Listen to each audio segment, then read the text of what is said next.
भावों से किए हों, चाहे तीव्रता से किए हों, चाहे मंदता से किए हों, जानबूझ के किया हूं, अज्ञानतावश किए हों, किसी से प्रेरित होकर के किए हों या कि अपने सहज भाव से किए हों, निरंतर कोई ना कोई प्रकार से हम, और ये तांता लगा ही रहता है, ये कंटिन्यूटी बनी ही रहती है। और ऐसा नहीं है कि आज ही हमने शुरू किया है, फ्रॉम वेरी बिगिनिंग। हमें याद भी नहीं है, जब से हमारा जीवन है तब से ये मन, वाणी और शरीर तीनों की सक्रियता बनी हुई है।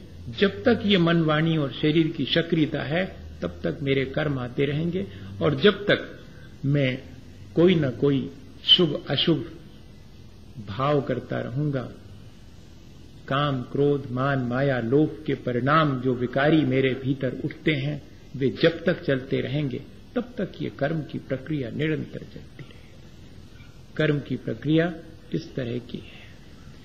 इस कर्म की प्रक्रिया में भागीदारी किसकी है, अब इस पर जरा सा विचार करें तो शायद बात और क्लियर हो, ताकि हम जिनकी पार्टनरशिप है वो खत्म कर देवें, तो संभव है कि इस कर्म बंध की प्रक्रिया से हम निजात पा जाएं। क्योंकि प्रक्रिया तो ये निरंतर चलने वाली है, समझ में आ गया। क्योंकि कोई भी क्षण ऐसा नहीं है जिसमें हम कर्म से मुक्त हों। ये सब चीजें हम बाद में विचार करेंगे कि डेस्टिनी क्या है और हमारा वर्तमान का पुरुषार्थ क्या है। कुछ प्रश्न थे कल कि भाग्य कितना और पुरुषार्थ कितना, और भी कुछ प्रश्न थे, इन पर भी विचार करना है, मैं करूंगा, पर आज के दिन नहीं।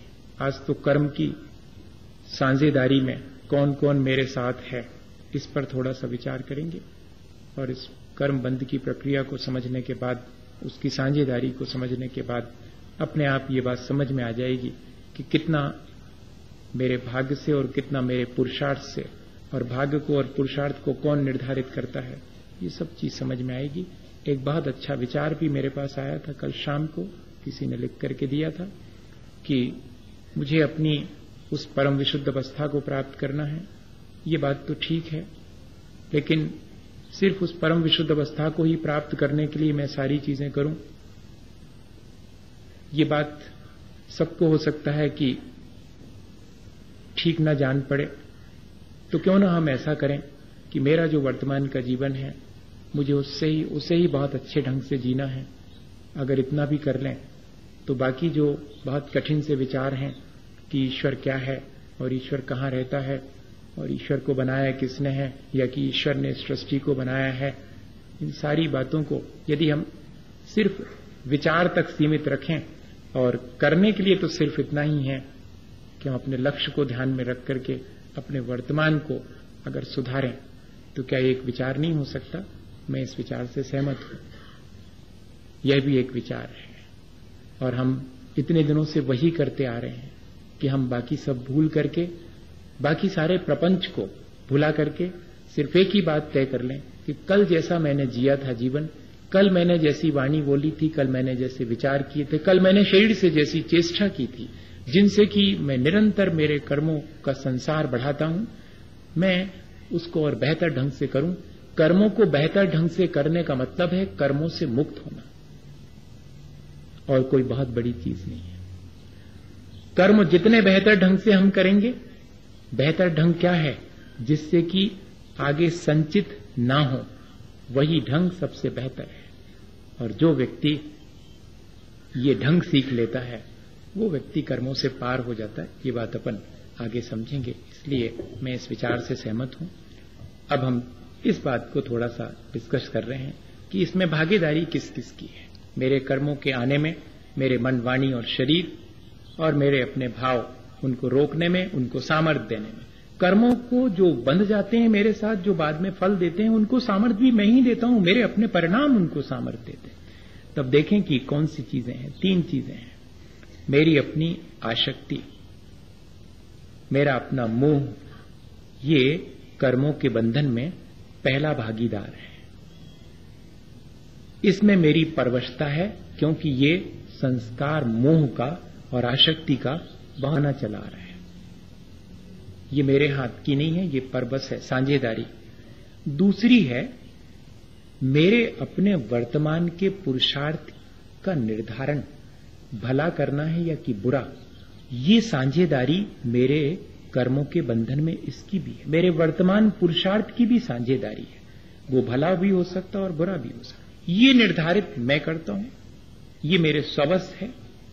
मोह और आसक्ति में थोड़ा परवश हूं, लेकिन वर्तमान के पुरुषार्थ जो कि मेरे हाथ में है।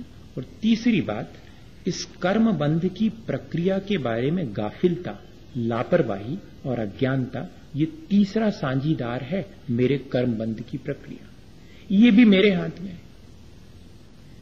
3 में से 2 मेरे हाथ में है, 1 में जरा मैं परवश हूं। ये 3 भागीदार हैं मेरे। इसमें से जिसमें मैं परवश हूं उस पर पहले विचार कर लें।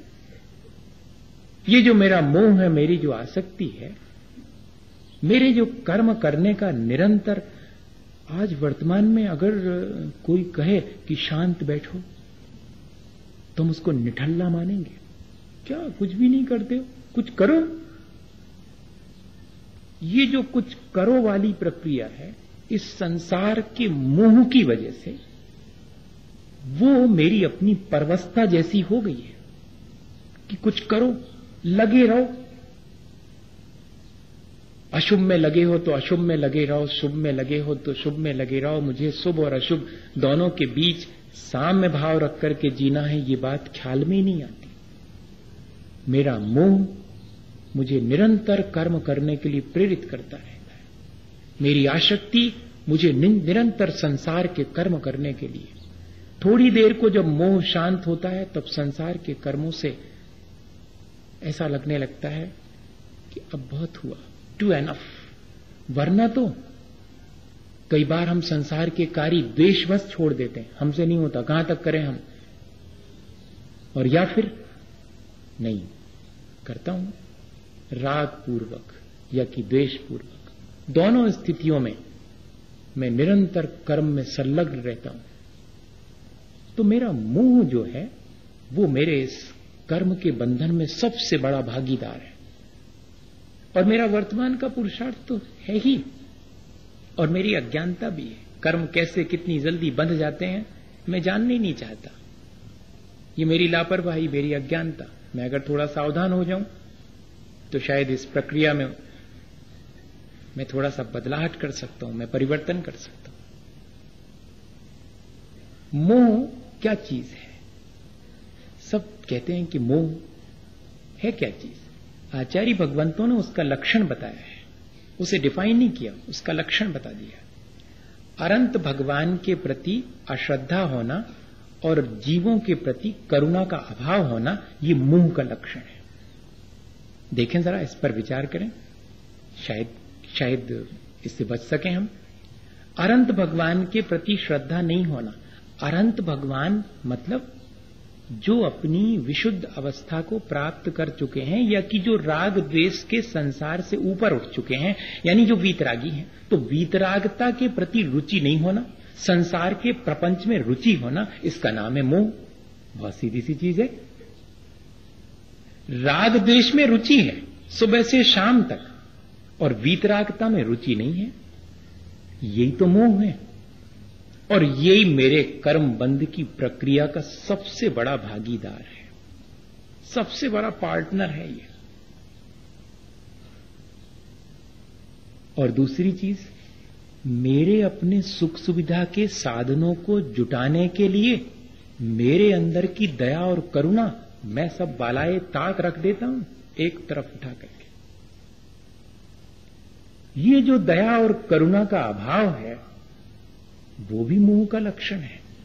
और मेरे अपने इस जीवन को सुख सुविधा जुटाने की जो आसक्ति है, वो आसक्ति मेरे भीतर की दया और करुणा को गायब करती है। तो दया और करुणा का अभाव होना भी मोह का लक्षण। तब फिर मैं क्या करूं? मैं इस मोह से बचने के लिए अनंत भगवान के प्रति या वीतरागता के प्रति अपनी श्रद्धा को जागृत करूं, अपनी रुचि को बढ़ाऊं, अपना रुझान